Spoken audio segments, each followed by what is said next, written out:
Yogo Benito, ladies and gentlemen, and welcome to Wondergoal, the soccer betting podcast from the Action Network. I'm your host, Michael Leboff, and joining me, as always, Anthony Dabbundo and BJ Cunningham. And today, we're actually going to start with Der Klassiker, the showdown between Borussia Dortmund and Bayern Munich in the Bundesliga. And then we'll get into the EPL, give out some of our favorite bets around Europe, as well as our favorite underdogs in Europe and our favorite bets from the EPL for the weekend. But like I said, there's only one place to start this week, and it's at the Westfalen Stadium. Borussia Dortmund plus 270 home underdogs against league leaders Bayern Munich, who are minus 120 on the road. The draw is plus 340. Bayern Munich first in expected goals for, third in expected goals against, and the best expected goal differential across of all of Europe's big five leagues. They only are up 1 point on Dortmund in the Bundesliga. This is the match of the weekend. There's no questions about it. Should be a good one. Should be wide open. But it is a derby, and you just throw everything out the window when that happens, right, Anthony? Well, I wanted to do the Union Eastern Conference Final MLS game first, as I am all aboard the bandwagon of my Union. We'll be taking down Michael's NYCFC on Sunday at 3 p.m.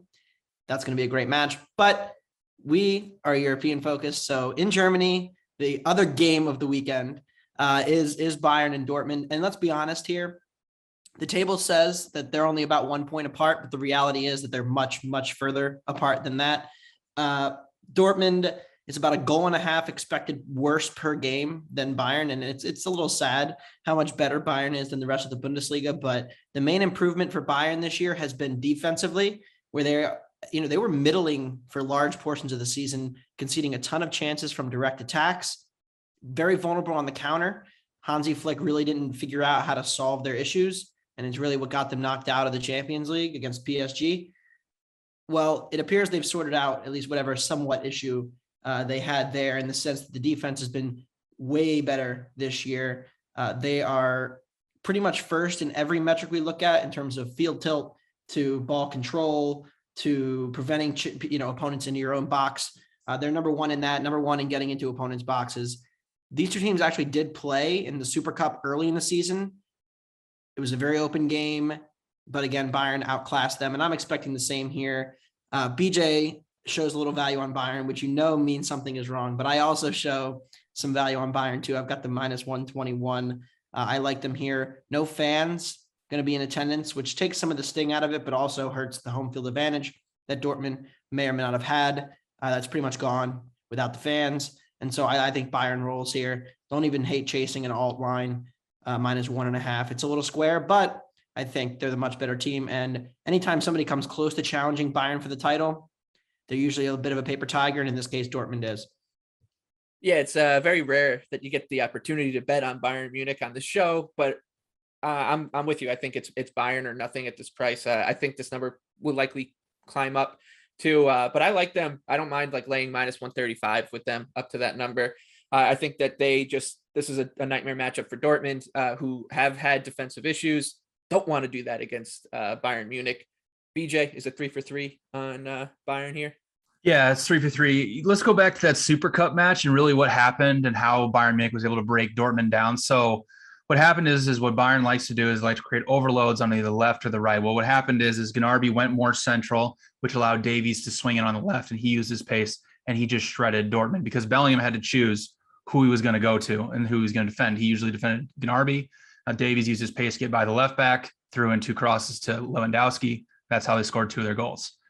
Bellingham's out for this one. So I don't really know what Dortmund's going to do in the midfield or how they're going to stop Bayern's attack going forward. It's going to be a nightmare type of matchup. I think, like you said, this is Bayern or nothing. They have close to a plus 23 expected goal differential through 13 matches. Dortmund sitting at around plus 7. So even though they're 1 point behind, there's a major, major gap in these teams' performances. I have Bayern projected at minus 130. So if you can find a minus 115 or better, I'll make it 3 for 3 on the league leaders. And the one thing, Joshua Kimmich is out, and he definitely hurts this Bayern midfield. But like BJ mentioned, Bellingham has been kind of carrying the Dortmund midfield, which has otherwise been struggling. They have had issues at fullback. for years, and it's been well documented. It's a major reason why they've struggled against Bayern specifically.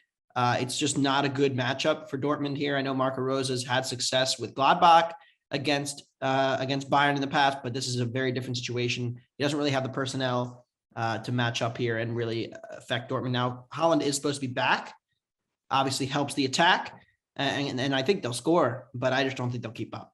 Right. And both these teams press really, really high. So Dortmund's going to leave a ton of space behind for, all those attacking players from Bayern to get behind them. So it's a really nightmare matchup. And that's why you see Dortmund's, 13th in big scoring chances allowed this year. So it's a bad matchup for Dortmund, especially with no fans in the crowd. So it's Bayern or nothing. All right, let's move on to the Premier League now. Just full transparency, we are recording this on Wednesday night to get it out on Thursday morning, as we usually do. So there are a couple matches that haven't been played, but we will do our best to handicap each match with the information that we have. So let's start 7:30 a.m. kickoff. West Ham, they're plus 390 at home against Chelsea, who come back at minus 135. The draw plus 290.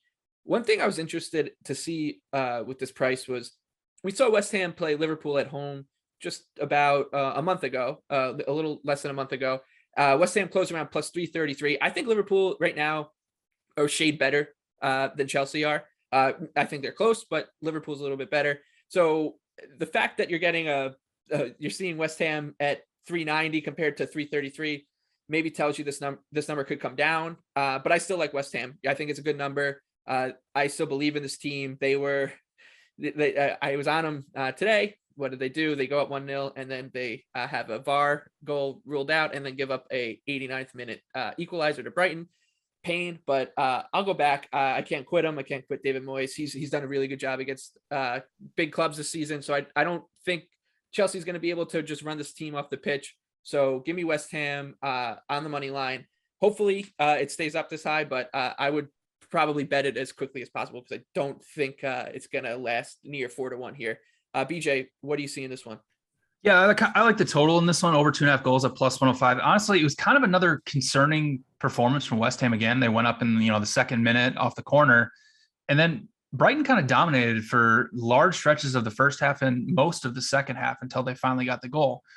So if Chelsea's going to be able to dominate all that possession and dominate that going forward and basically pin West Ham in, which they sat very, very deep in that second half, that's troublesome because Chelsea's a much better finishing team than Brighton is.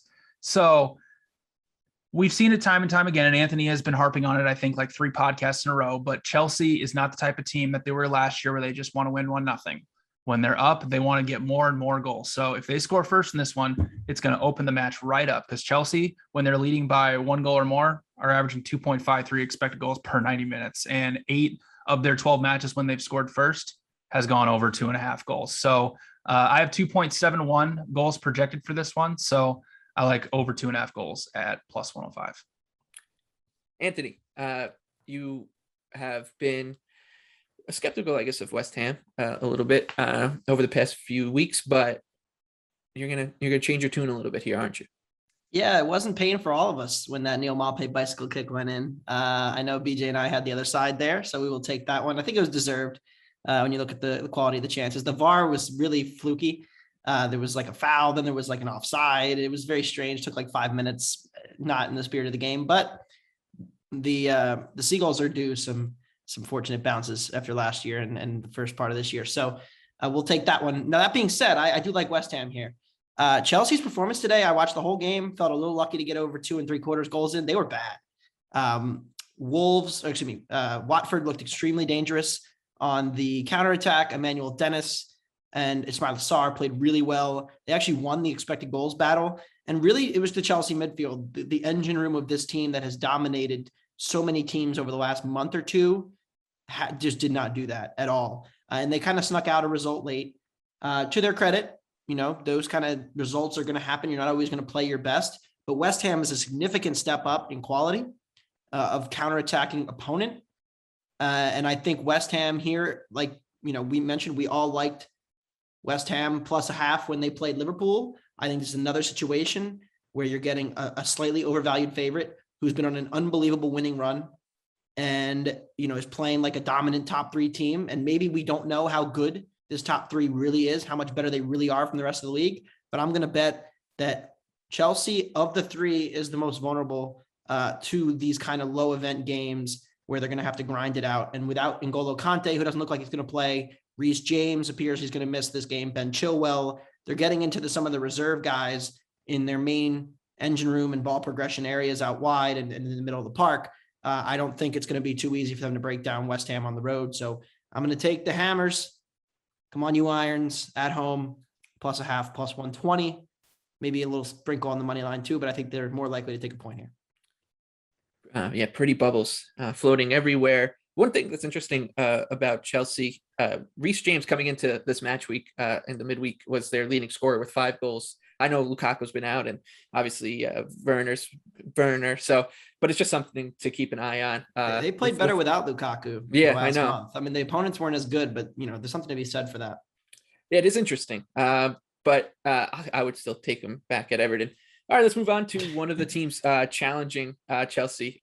Chelsea right now, I should say, they're top of the table, 33 points, City at 32, and then Liverpool, who we'll talk about next, at 31. They're traveling to the Black Country to take on Wolverhampton, who are 6-1 at home against the Reds. Liverpool -220. The draw coming back +380. This is a 10 a.m. kickoff on Saturday. I'm going to back Wolves. Like this, we do this every week with Liverpool, right? Like the numbers out of whack because they're an outlier. You're going to have you're going to have a lot of trouble getting to this number if you're someone who is handicapping these games. But I think Wolves does match up okay against this team, right? Like top 4 defense in shots allowed per 90, non-penalty expected goals per 90, and big scoring chances allowed per 90. So whatever, I'll take my beating with Liverpool, my weekly beating. And right now, since they're playing midweek matches, my twice a week weekly beating with Liverpool, and I'm going to back Wolves on the money line. BJ, please don't let me go through this alone. No, I'm coming with you. Wolves +1 at +115. I can't tell you how much I love this matchup for Wolves. And I mean, Liverpool is overvalued here, and they're going to be overvalued against some of these smaller sides. Wolves is a very interesting team in the fact that they do not press high, but once team crosses the halfway line, they hunt in packs, and they're very cohesive in their pressing, which makes it very difficult for opponents to play through them. Because if Liverpool does have a weakness offensively, it's the fact that they're not that great versus pressure. And if you saw games like against Brentford and against Brighton, where Liverpool kind of struggle against teams that are going to press them quite a bit, Wolves is the type of team that can take advantage of that because Liverpool's 13th in pressure success rate allowed. Now, Liverpool may play a lot of long balls up to Mane and Salah because, Virgil van Dijk is very good at playing those long balls through the press. But Wolves is very good at preventing entries into the box, only 11.85 per 90 minutes, which is the 8th best mark in the Premier League. And finally, like you mentioned, Michael, Wolves does not allow opponents to create a lot of high quality chances. Even though they're, allowing quite a few shots, they're very, very few chances have come through them this season. And Liverpool on the flip side, they've conceded 13 big scoring chances, and Wolves should be able to create maybe a few. So I only have Liverpool's spread projected at -0.9. So I love Wolves +1 at +115. The thing here is Wolves have not played the 3 best teams in the league. And that is my biggest concern with them here.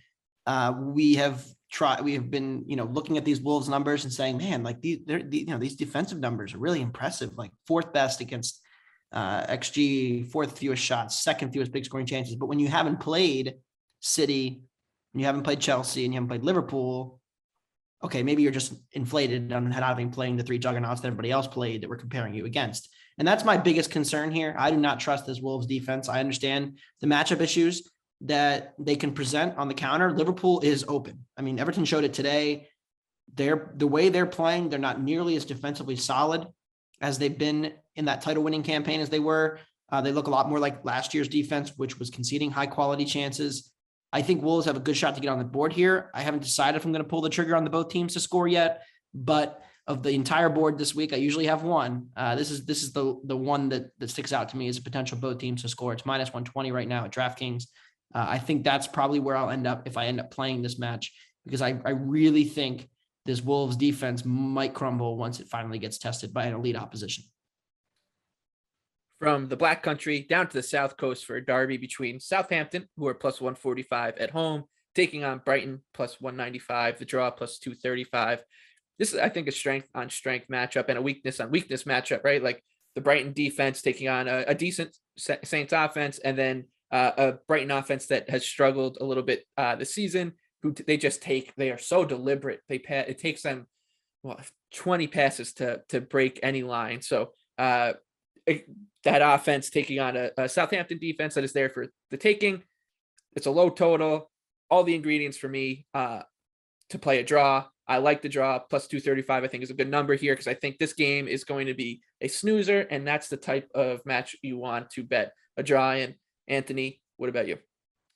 Yeah, my projections make these teams just about dead even. I have Brighton as a tiny, tiny favorite.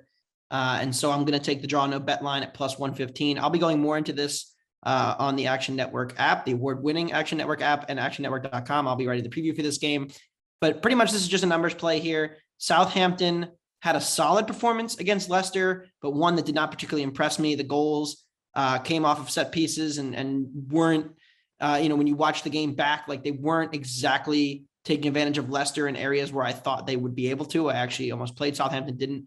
But ultimately, when, it came down to the very end of the game, this attack, they're almost too frenetic in the sense that they press so much that they're like stunned when they finally get a good chance, and they have been awful in front of goal. And I know that typically regresses, but we're dealing with a team in Brighton who also has been struggling in front of goal here. But I think Brighton's ability to slow this game down and kind of control the pace here gives them an edge against Southampton, who, like Michael mentioned, does have some defensive weaknesses that I think can be exploited. And Tariq Lamptey is back healthy and playing really well for Brighton, creating a lot of chances, had the assist today for the goal. So I think the Seagulls are a live dog here yet again. And now to the bottom of the table, Newcastle. They're plus 130 home favorites against Burnley, who are plus 210, the draw plus 245. Newcastle, they're 0 wins, 7 losses, 7 draws for 7 points. Right above them at 10 points is Norwich City. They have 2 wins, 4 draws, and 8 losses. And then Burnley is 1 win, 7 draws, 5 losses at 10 points as well. So another relegation 6-pointer, back-to-back ones for Newcastle. They burned us with a penalty against Norwich in a game where, what was it, the 9th minute, Newcastle was down to 10 men and Norwich still couldn't put it away. But the thing that really concerned me about that match was you're at home, and I know you're down to 10 men, but you're playing a team that you are battling neck and neck with in the relegation zone, and Newcastle showed no ambition to win that game in the last 20 minutes after they tied it up. Norwich bossed the game. I think the possession numbers will show that out. So I just can't, you can't trust this Newcastle team. I do think, like I've said for a couple weeks now, this Burnley team is a bet on team. They deserve better results than they've got. They are 8th in big chances created. Newcastle's 20th in that stat on defense. So I think the matchup is pretty good for Burnley here. I know Newcastle does a decent job defending crosses, but I still believe Burnley can get it done. Plus 210 to go against Newcastle. I think no matter who it is, whether it's an MLS team, you might want to take a shot on that number there. BJ, anything you see in this one? No, this is past me, but what I thought was kind of interesting is that Newcastle, I realized they got the red card in the 4th minute, but they came out in a 4-4-2, which is not typical of Eddie Howe. So I think he kind of conceded to the fact that his team is so used to playing those type of defensive 4-4-2 type structures that he just kind of conceded and went with it. And obviously they had to play very defensive after they got the red card.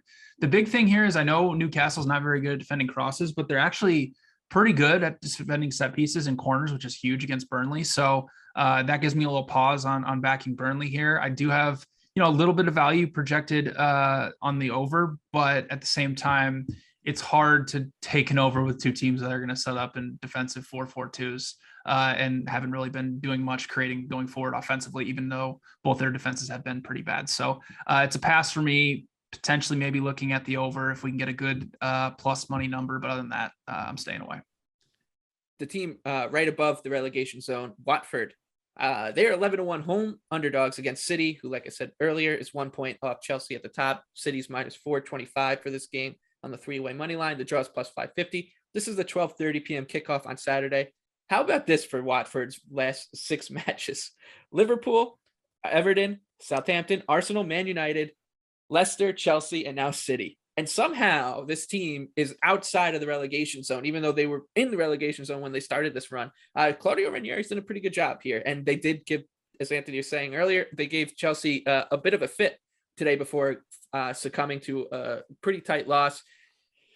I got nothing on this one. I'm not taking a chance. Maybe a City under, but outside of that, like this Watford team has shown a penchant for scoring. So I'm a little nervous about that. I just think that this screams City 2-0 domination, but one of those matches that it could be 5-0 pretty quickly.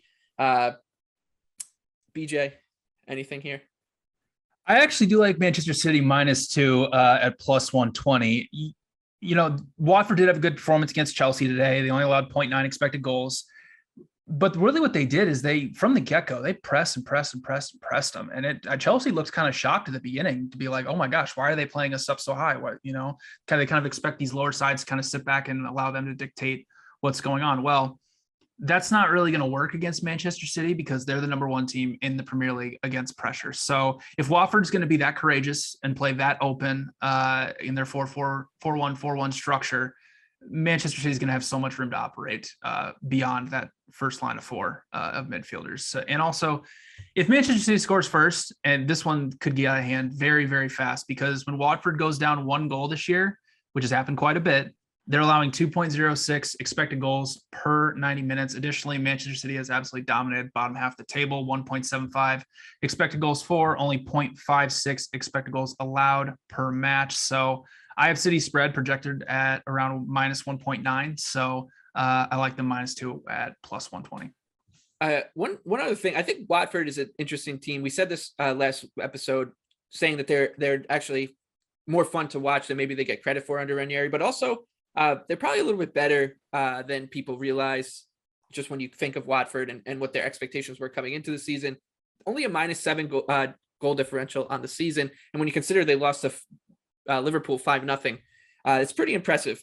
So just a team to keep in your pocket, maybe another one that has a few more big results. They already beat Man United, obviously. They beat Everton already. And like I said, they stuck with Chelsea. So just a team to maybe keep in mind. Yeah, I'm waiting on the official XG number for today before I update this stat. But they were averaging, so they're conceding 1.88 expected goals. It's the worst in the league per 90 minutes. But under Zisco, the former manager, 0.87 expected goals for per 90. So they were about 1 under water. But since the Ranieri revolution, almost a full goal better per 90, 1.73 expected goals. And you mentioned the teams they played. I mean, they're playing better teams and they're getting more chances. And so I think Ranieri deserves a lot of credit for that. I think the only way you look here is for the over, because I think Watford could score here. City, is not going to keep all these clean sheets. Like, goals are going to come against them. I just don't trust them to have this historic level of performance. But in the same way, cannot trust that Watford defense against City, who could rip them apart and probably choose their score. Yeah, that's a conundrum there. All right, we'll flip the page to Sunday. Leeds are -105 at home against Brentford, who are +285. The draw is +270. This is an interesting battle in the middle of the table. I think the loser of this match would kind of go back towards feeling a little pressure of the relegation zone. And the winner obviously gets a little bit more room to breathe. Leeds over their last 7 matches are above the break-even mark in terms of expected goal differential. They're plus half a goal with a two wins, 3 draws, and 2 losses. So they've started to turn their season around a little bit. It's still nothing to write home about. But that number is pretty similar for Watford, who have just not had the type of results that Leeds had. I lean towards Brentford here. I'm not going to play it at the current number. I want to see if I can get it better. I would look towards something, 3-1 or better, I think, just with the way Leeds is going, but we'll see. BJ, what about you?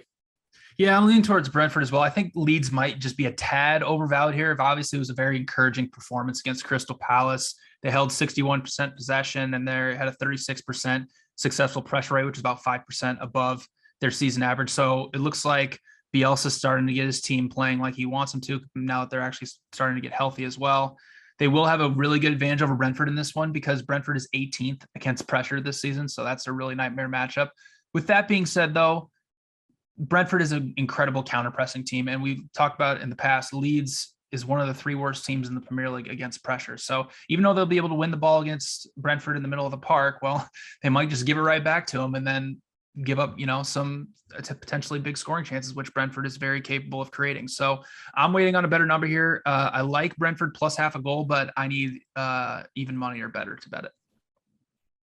One of the teams that hasn't played yet by the time we're recording this is Manchester United. They are nearly minus 200 favorites. They're minus 195 against Crystal Palace, who are plus 550 on the road. The draw is plus 340. Another 9 a.m. kickoff on Sunday.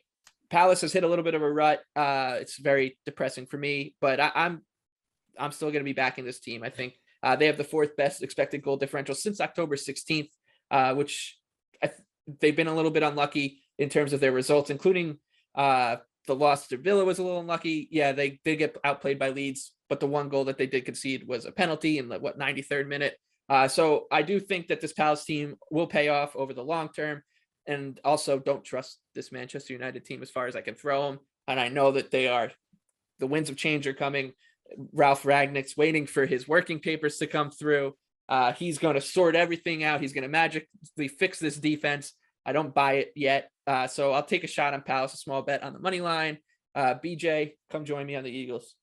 Yeah, I like the Eagles plus 1. Like you said, Ragnick hasn't got his work permit yet. So Michael Carrick will be in charge, which means Manchester United will continue to probably have no structure when it comes to their pressing. It was easy for Carrick to set up very defensively against Chelsea because Chelsea was going to have large share of the possession.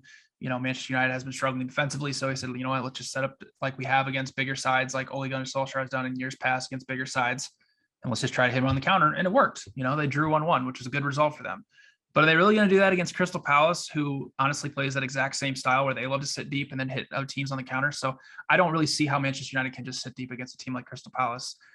Crystal Palace has the 2nd most pressures in the Premier League this season, but a majority of them come once teams cross the halfway point. So if Crystal Palace is able to win the ball in the middle of the park, which they should be able to, they're going to just rip apart Manchester United's defense, which has been terrible in transition. So we'll see if Carrick plays 3 in the midfield, if he puts Matic in there and, gives him a little bit more structure, or if he decides to go with his traditional 4-2-3-1. If he goes with the 4-2-3-1, that's not good because time and time again, McTominay and Fred have shown that they don't really know what they're doing, that in transition, everything is just so open between them and the last line of defense.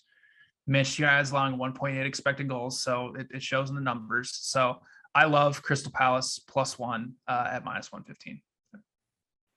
Anthony, anything you're seeing out of this game or, maybe Manchester United long-term for people betting at home?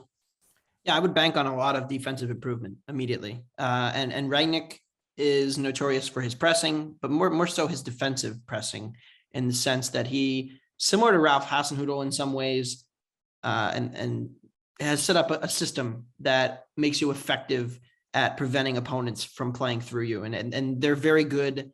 Rangnick teams, most notably Leipzig, they were very good at preventing teams from easy access to their penalty area, which was probably the number one thing United was struggling with at the very end of Ole.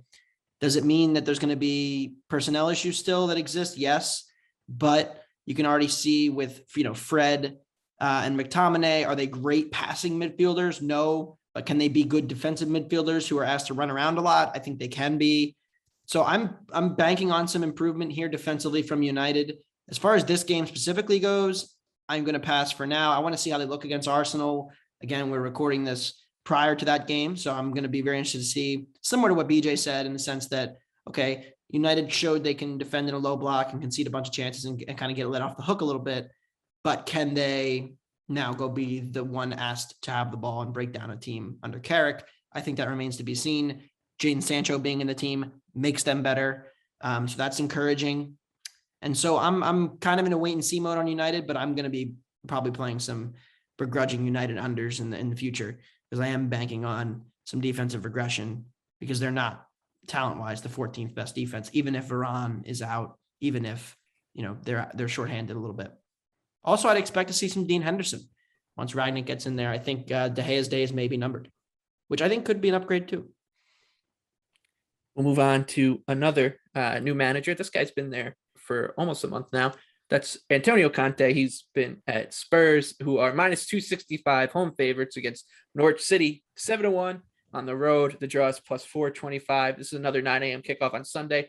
Norwich City, unbeaten in 4. Here they come, climbing the table. And what did we say before Dean Smith got there when they announced his hire? He did such a good job of immediately turning that Aston Villa defense around.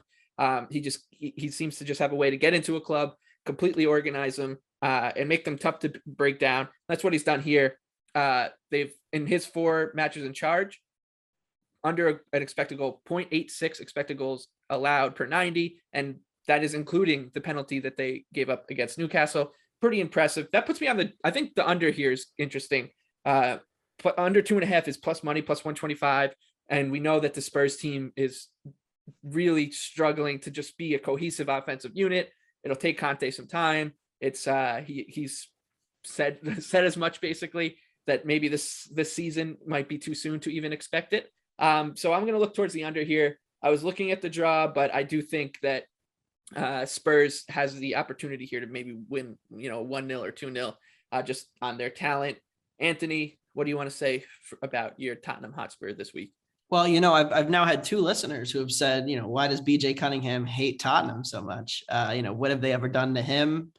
One said that we got to get him turned around and convert him. So I'm guessing this person was a Tottenham fan. So I'm wondering if BJ is going to be fading Tottenham again. Same thing with the United situation. It's hard enough when we don't know what happened in the game, but it gets even harder when there's a manager change and we are desperately wanting data to see how is this team playing. Are they getting better? Are they playing worse? Are the changes happening that we'd expect to see with a Conte or a Rangnick team? So for now, I'm going to pass here. Don't be surprised if there's a Norwich plus 1.5 floating around come Sunday that I'm on it. But for now, this is a pass. Wait and see how they look against Brentford. Follow us in the app. We'll have our picks in, more analysis. As far as this matchup goes, I didn't think Norwich were good at all against Newcastle. How much of that game can you even really take defensively when they were down to 9 men or 10 men, but then they also concede a penalty? There's just a lot of randomness in that number. I thought Alan St. Maximin found a lot of space in that Norwich midfield, even with them being down a man, which is a little concerning playing against Tottenham, who has guys who were pretty good in space, but overall, probably going to stay away here. BJ, will you be fading Tottenham this week or the first non-fade of the season? I would like to wait and see what happens against Brentford, fading Tottenham, because if Brentford, we're all on Brentford tomorrow, at least in some capacity. If that bet cashes, which we all hope it does, then I will probably be playing Norwich. But at the same time, obviously, I know Dean Smith has been able to reorganize this defense and they've played a little bit better. But at the same time, their defensive numbers before him were really, really, really bad. And Tottenham does have attacking talent. I'll admit it. They do have attacking talent that can get through the Norwich defense just like that. So it's a pass for me right now. I do have a little bit of value on Norwich. Obviously those numbers will improve if Tottenham plays bad on Thursday. But man, I know Dean Smith has done a great job with the defense so far, but I just can't get past those numbers that they had under the previous manager. So it's a pass for me right now, but I'll enjoy watching Tottenham lose. That's fine with me. Yeah, I think that the reason I like the unders, you'd have to expect Tottenham to be the one to carry the water to get it over to 3 goals, and I don't trust them to do that. Another Sunday morning kickoff. This one 11:30 a.m. Aston Villa plus 150 home favorites against Leicester City plus 180. The draw is plus 245. 2 teams I can't figure out. So I'm just going to move this one over to you, Anthony. Yeah, I love Aston Villa here at home. I think these 2 teams, based on their expected goals numbers, they suggest that Leicester is the better team, hence the reason that it's a pick 'em at Aston Villa. But when you look at recent form, and I tend to find recent form to be a little bit biased, and you can it's kind of pundit talk, like, oh, they've played really well recently. But in this case, with Aston Villa having a new manager and improving them defensively, I think it actually applies. When you look at Aston Villa today, they lost 2-1 to City, but I actually thought they played really well defensively. They held City to 1 expected goal, a little over 1 expected goal. The 1 goal was like a 25-yard shot. Emi Martinez was late to see it. It got in on the near post. You expect Martinez to be better. He's been quite poor this year at shot stopping. It's a major reason they're running well under their expected goals defensively. And going forward, they created almost a full expected goal and did score. So you're starting to see some improvement with the strike group, and the attackers have had their issues, but there's still enough talent here. The one thing that I'm concerned about in this game is that Leicester is very good on the counter. Now, under the Dean Smith era, I'd be more concerned about that, because they really, towards the end of his reign, struggled against teams who were hitting them quickly on the break. But it at least looked, from what I saw today and from what I watched when they played Brighton, that they looked much more compact at the back. And I think they'll be able to frustrate Leicester, who again does not have good ball progression numbers. They're very reliant on counterattacks to score. They're very reliant on kind of magicking up goals that have not really great moves. And so I think Villa at home here is a great spot to back Gerrard's boys at a good number where they're barely favored. I'm going to paint a picture for you from this afternoon. I'm sitting on my couch. I'm feeling better about Everton because it's 2-1. As soon as Liverpool went up 2-0, Everton started to play better. It looked like maybe Rafa Benitez figured out that pressing, trying to press Liverpool, outpress them was not a good idea. Sitting on the couch, thinking this team's going to get back into it. They have a direct kick in deep in Liverpool territory, then a corner kick, and I'm on the edge of my seat. My wife comes home from work, and she sees Mohamed Salah just pick a ball off of Seamus Coleman's foot and score, and she just goes, "Why do you even watch this team? Like, they just make you miserable." And she's right. And that is how I'll segue into Everton, who are home underdogs, plus 225 against Arsenal, plus 115 on the road. The draw is plus 255. I'm going to do it again. Insanity is the definition of insanity, according to Albert Einstein, is doing the same thing over and over again, expecting different results. And that is me backing Everton, who haven't won since September when they beat Norwich City. Beautiful misery here. But the number's too high. This is a opportunity to buy low on a team that's getting healthier and did show some signs when Damari Gray and Andros Townsend are in their right roles, and they do have a focal point up top. Like Salman Rondon shouldn't be the one, but they do have one up top. Like when everyone's in their right spot, the team is all right. Unfortunately, they still find a way to lose. Whatever, I'm going to do it. Someone come with me, BJ. Yeah, I'll come. Well, this is the Cunningham Leboff derby on Monday afternoon, so this should be a lot of fun. Listen, we said it last week. Everton may be in the worst form of any team in the Premier League, maybe outside of Newcastle right now. They're not that bad, and there is no reason why Arsenal should be plus 115 on the road against this team. I understand the injury concerns, but even without Dominique Calvert-Lewin for a large stretch of this season, Everton still only has a minus 2.32 expected goal differential. That's really not that bad. That's just a mid-table side. And really what Arsenal's not going to be able to attack Everton or exploit them the way that Liverpool did, because Arsenal doesn't press. They are dead last in passes per defensive action, while Everton offensively is one of the worst teams against pressure. So Arsenal's not going to be able to beat them that way. Arsenal defensively overall for the season has been horrible. They're allowing around 1.7 non-penalty expected goals per match. Obviously, a lot of that came against some of the bigger sides, but still, it's still not a great number when you're sitting in the bottom five of the expected goals allowed portion of the table. Offensively, Everton still 10th in non-penalty expected goals, 5th in box entries, and the biggest thing, they're still 2nd in crosses into the opponent's penalty area. Arsenal's 3rd worst in allowing crosses into the penalty box. So I get Everton's defensive troubles. I get all the injury issues, but I do not get Arsenal at their current state being plus 115 on the road. So I have this match projected closer to a pick'em. So I like Everton plus half a goal at minus 135. It's fatalistic to think this way, but it's been like every mistake Everton has made, no matter where they make it on the pitch, it ends up in the back of the net. And you saw that twice today against Liverpool with 2 turnovers, and yeah, they were bad ones, but still some luck here, some defensive luck here or there. And Jordan Pickford, by the way, played pretty well, so that game could have been a lot worse off than it actually was. Anthony, you love to beat up on my Toffees. I don't think you've bet them once this season, but I think we might be able to get you on the train because they're going up against Arsenal. You are right. I have not bet. No, I bet Everton one time this year. I'm looking at it now. Bet Everton one time this year. They played pretty poorly against Burnley, but they magicked up like three or four insane minutes and won 3-1. So Everton in my good graces for that one win. I have decided and just put a bet in while BJ was giving his handicap on the game that I am rolling and I am back on the Toffees here. I agree with BJ. This is a good buy low spot, as good as it's going to get. A matchup that I really like. I wanted to buy low on Everton last week, but heading into the derby, but Liverpool in a revenge spot after what happened to Van Dijk last year in the matchup. We talked about it. Bet regret was not just laying the goal and a half, squaring out and taking Liverpool. This is a much better matchup. Arsenal again does not get margin, and so that's a big problem when you play teams who are competent.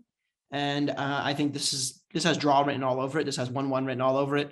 When you look at Everton's expected goals, yes, they have not won a game in a million years, but they played even with United. They were a little worse than West Ham. They got beat by Watford.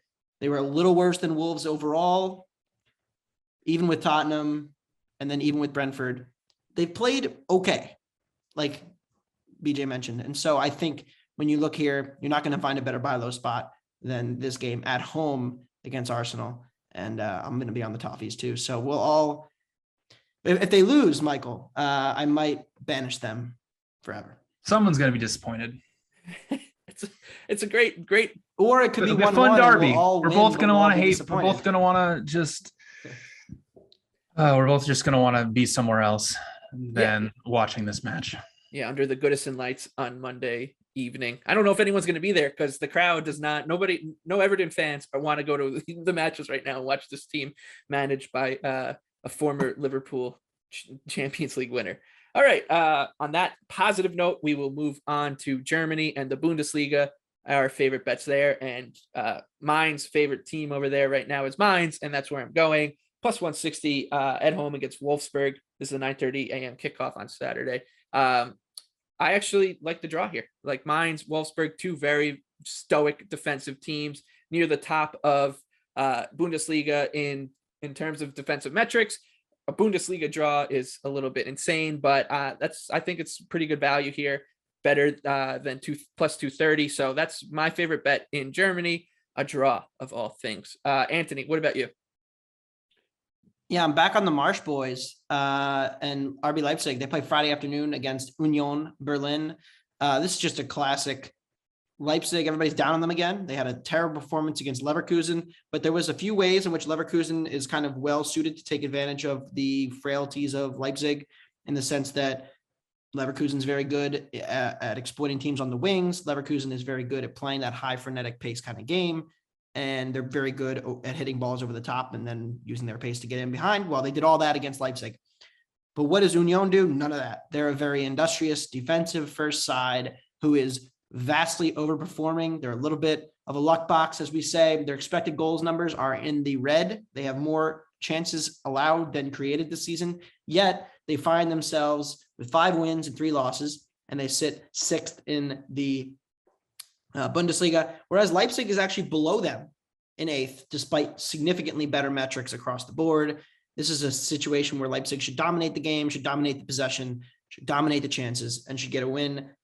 Union, not the kind of team that I'm afraid to back Leipzig against. So give me Marsh and the boys and Leipzig on the money line minus 110.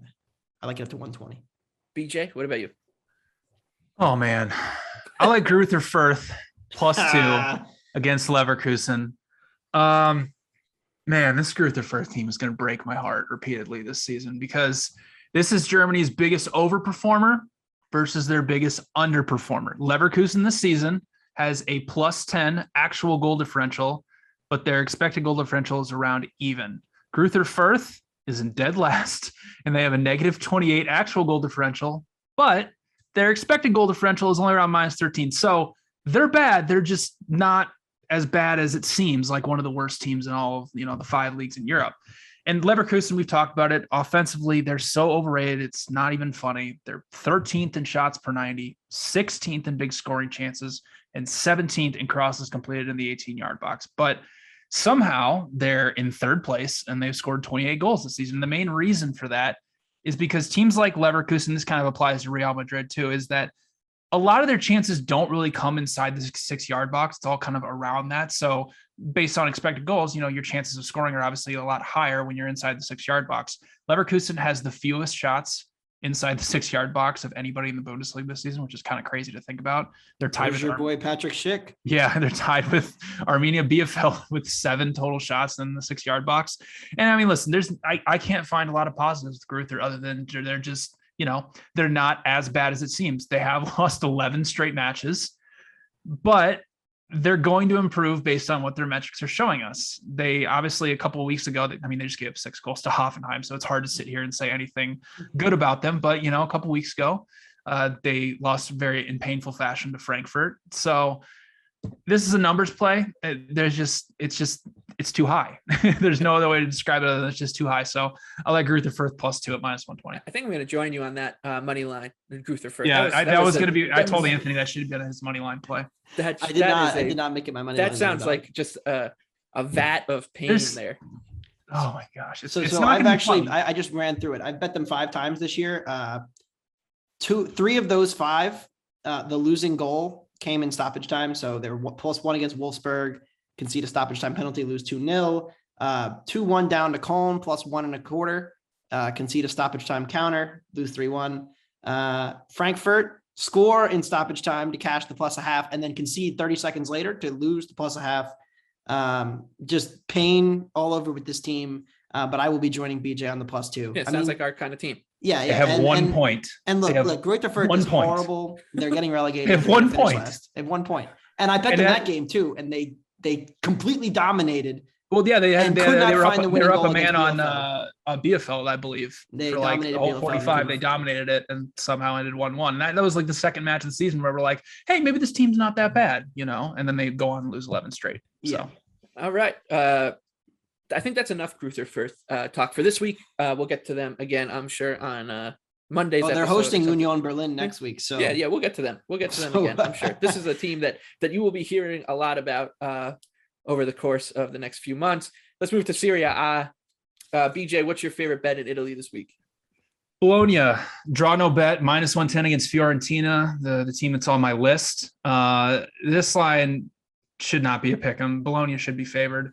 Fiorentina this season, we've talked about it a lot, 24 goals, only 14 have come from open play, and they've only created around 18 non-penalty expected goals in 15 matches. Bologna defensively has been really good at not allowing a lot of high quality chances. They're 3rd in big scoring chances allowed. They're also due for some positive aggression defensively. They've allowed 24 goals, but only a little over 18 expected goals. Fiorentina provides no resistance in terms of pressing. They have the fewest pressures of anybody in Seria A, so that'll allow Bologna to play out of the back pretty easily and get the ball moving forward. And Fiorentina's road form is just horrendous. So I have Bologna projected at +106, so I love draw no bet at -110. Anthony? Yeah, that Fiorentina attack is looking a little bit better, and I'd expect that to continue. But for now, we're not there yet. Whatever. Vlahovic still overrated. Hoping Tottenham doesn't buy him in January. That being said, my favorite guy, Jose Mourinho, got an under in for me yesterday, and I'm going back to the well. When you watch Roma games the last 3 weeks compared to the month or 2 prior to that, it is night and day how different they're playing. The defense has improved. The attack has gotten worse. They are not nearly as open at the back, and now they're playing the best attacking team in Italy, in Inter Milan on this weekend. I believe it's Saturday. Under 3 goals is -120. I think Mourinho is going to have the same approach to this game as he has in most big games against teams who are better than him, which Inter most certainly is. Inzaghi and Inter are playing with more possession. I think that sets up for a lot of stale possession here, a lot of bad scoring chances for Inter, where Mourinho's sides tend to be compact, let you take bad shots, not give you high clear chances, which is how Inter gets most of their attacks. And again, the market is just not pricing in this sea change in how Mourinho's managing since they've had some blown leads. And so I think they're going to be conservative again, and I'm going to play under 3 goals at -120. And now we will head to Spain for La Liga. Real Sociedad, +235 underdogs against Real Madrid on Saturday, 3 p.m. I like Sociedad here. They were unlucky in their loss to Espanyol in their last time out, and Real Madrid got very lucky again taking on our boys from Bilbao, winning 1-0 despite getting basically doubled up on XG. So this is a huge match too in terms of the table for La Liga. Real Madrid now I think is 7 points clear. Sociedad and Atleti are both at 29 points with Madrid at 36. This is a must-win game for Sociedad if they want to stay within reach of Real Madrid, which we would love them to do, because if you listen to our preview show from before the season, we all liked punt on Sociedad to win La Liga. I'm still holding that ticket. I'm very ready to rip it up though. Hopefully not this Saturday. So I'll take Sociedad plus 235 on the money line, taking on Real Madrid. BJ, what is your favorite? It's going to be Anthony's fault if we lose that ticket, because after they beat some lower end side, he messaged all of us and said Sociedad is winning La Liga. And what have they done since then? I don't think they've won. So we can all blame Anthony for that one. They lost one game. No, they've lost one and they've drawn one. And now Real Madrid Luxbox has taken like a 6-point lead on them. So it's all your fault. But I like Sevilla plus 100 at home against Villarreal. This is too low for one of the 10 best teams in all of Europe. Sevilla has a plus 0.73 non-penalty expected goal differential. That's the 8th best mark among Europe's top 5 leagues. Secondly, they play a very pragmatic, build up, slow style, building out for the back, keeping the ball, getting good possession going forward. And it shows. I mean, they're controlling 63% of the possession on average this season. Even though they play slow, though, they're very direct and they're attacking, because they're 6th in box entries, 7th in progressive passes, and 1st in crosses completed in the 18-yard box. And that's huge because Villarreal's defense has allowed the 8th most crosses into their own penalty area. So Villarreal doesn't really provide much resistance when you're trying to play out of the back. Unai Emery's is 11th in pressures per 90 inside the final third. So Sevilla will be able to play out of the back and put those combinations passes together and move the ball forward and likely control out the possession. And really what happens with Villarreal is when they have to play some of these bigger sides, or sides that can control possession, I'm talking like Real Madrid, Atletico Madrid, and Barcelona, they obviously can play a very good defensive structure, but when they play some of the smaller sides, they're used to having the ball. I mean, they're averaging 60% possession this season, but playing those bigger sides, having to play those defensive low blocks, it hasn't worked out well this season. They've lost on expected goals to Barca, Real Madrid, and Atletico Madrid, a combined around 7 expected goals to around 2.5. So I think this is a great spot for Sevilla to dominate possession, build up play from the back, get some progressive passes going forward in the penalty box. I have them projected at minus 140. So I think there's value on them at plus 100. All right, BJ, and we'll stay with you for our tour through France and Ligue 1. Do you have a play for us? I absolutely have a play for us this weekend. I think this might be a grouper here. Lens against PSG. I love Lens plus 1 at minus 130. They drew 2-2 today with Clermont Foot. It wasn't a great showing from them. They gave up 2 leads, but this is a spot that I question if PSG is actually going to care here, because they are leading Ligue 1 by 12 points. Neymar is out. They played in the midweek against Nice. Nice held them to a 0-0 draw. Obviously, they have a Champions League match coming up that doesn't really mean anything. But with all these injuries, Neymar being out, I question how seriously they're going to take this match. And this Lens team, I've been talking about it over and over again. They're really, really, really good. They're averaging like 1.9 expected goals per match. They're top 5 in pretty much every single offensive metric we look at, including big scoring chances. The big thing, though, is that when they've played the big boys in France this season, they have not been scared at all. They have beaten Monaco, Lille, and Marseille, and the 2 other big teams they played were Lyon and Rennes, and they won the expected goals battle in both of those, but didn't get the result that they deserve. So they will be ready. They'll be at home. PSG, when they're playing big teams in France this season, have not played very well. Gutted out a 2-1 win over Lyon, drew with Marseille 0-0, lost on the road to Rennes 2-0. They needed a late winner to beat Lille 2-1. And like I said, on Wednesday, they were held to a 0-0 draw with Nice. So they're basically just beating up on a lot of the smaller sides. So with it being their 5th match in 15 days, Neymar being out, I only have PSG projected at minus 121. So I love one of my favorite teams in all of Europe, Lens, plus 1 at minus 130 at home. If you follow me in the Action Network app, you know that I've pretty much just been blindly fading PSG in Ligue 1 for the last 5-6 weeks. Saint Etienne was up a goal at half and then crumbled, gave up 2 late, including one in stoppage time to lose that one. But Nice never in doubt, plus 1.5.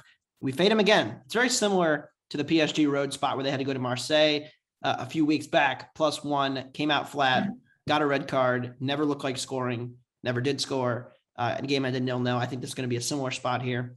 Great look on Lens, who, as BJ has said, is great. But I just want to keep fading PSG because they are not very good. And now we might have to sprinkle some money line too. We might. No, we will. We will be. Yeah. Yeah.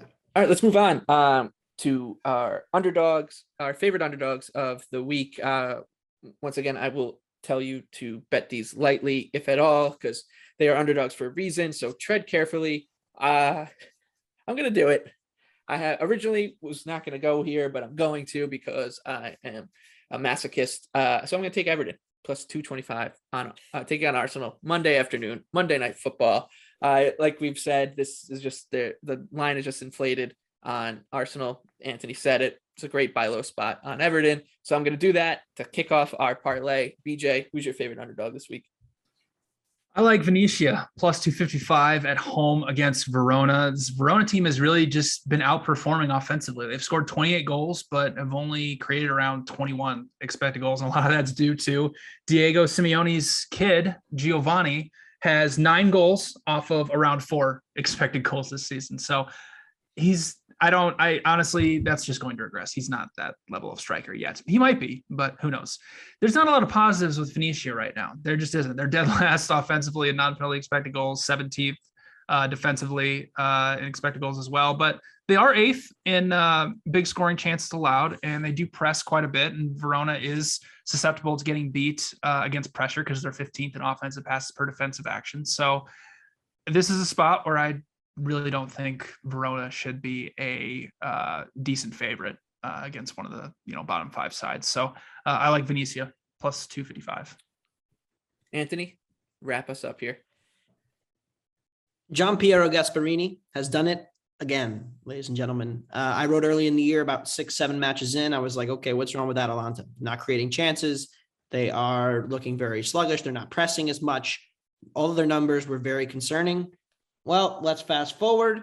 Atalanta, are they as good as they were last year? Still probably not. Are they as good as they were the last 2 years? No. That being said, they're back in the top 4, and they're looking like a team who, in a wide open Seria A, might be able to make a run. Now, I don't think they're going to, but this is a dreamland spot for Atalanta. They did just steamroll BJ's Venezia in the midweek 4-0.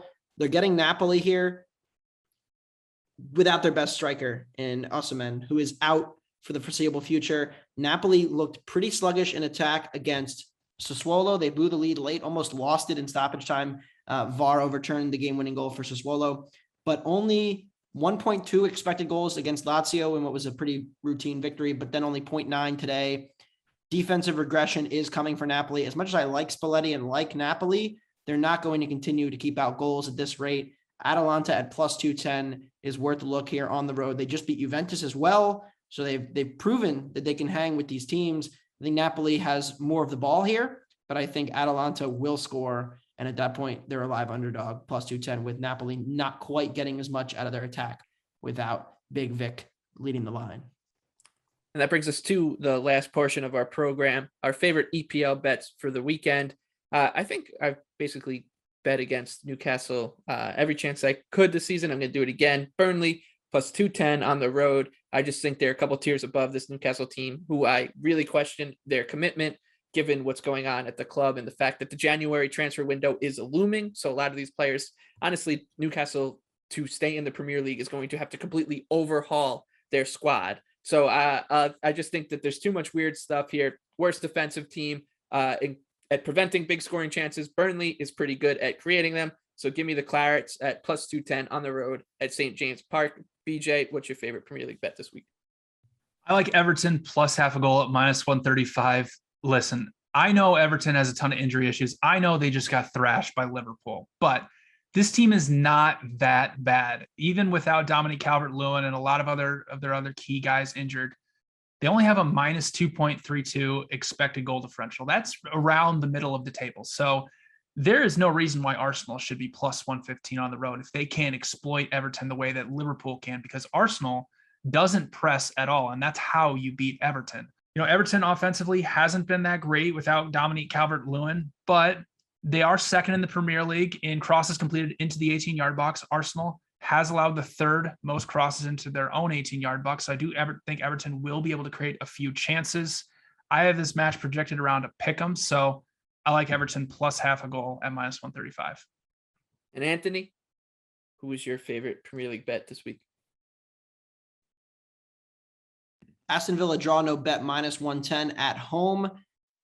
The Villains have had a significant defensive improvement since the arrival of Steven Gerrard, the manager. This is no surprise given how good he was in Scotland. His previous job, they were elite defensively by their standards, and he's come into Villa and already improved them. They only allowed one expected goal to Manchester City. Extremely impressive performance, even though they did lose ultimately 2-1 in that game. They're getting a Leicester defense that is bottom 6 in expected goals allowed, that has had an attack that's been heavily reliant on quick strike stuff and on set pieces of late. They're not going to get as many of those against a compact Villa defense, which is trending in the right direction. And I think Villa's attack showed some life in the last couple of weeks and is going to start to turn it around here. So I like Villa at home against an overrated Leicester, who looks more and more like a mid-table team every single week. Villa at home minus 110 on the draw no bet line. And that'll do it for this episode of Wondergoal. For BJ Cunningham, for Anthony Dabbundo, we'll see you next week. Enjoy der Klassiker, everybody.